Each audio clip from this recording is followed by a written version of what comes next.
Le imprese, dunque,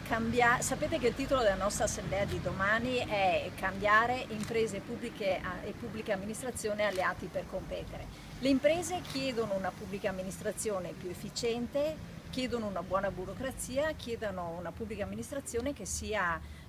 amica, tra virgolette, delle imprese, ovvero sia che contribuisca al benessere economico del nostro territorio. Beh, domani diciamo ci sarà la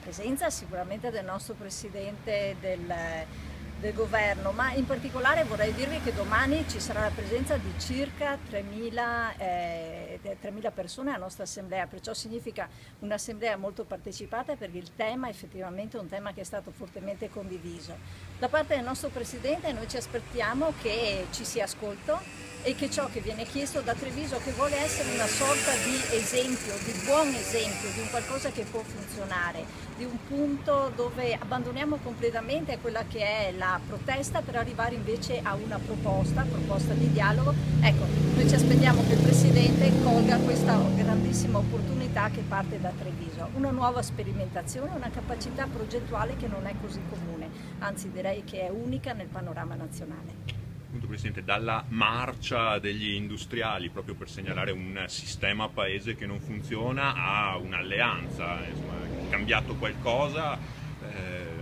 dalle imprese alla pubblica amministrazione? Una marcia che in quel momento è stata corretta perché avevamo bisogno di evidenziare che delle cose non funzionavano, che c'era parecchio da migliorare, dopodiché i tempi cambiano,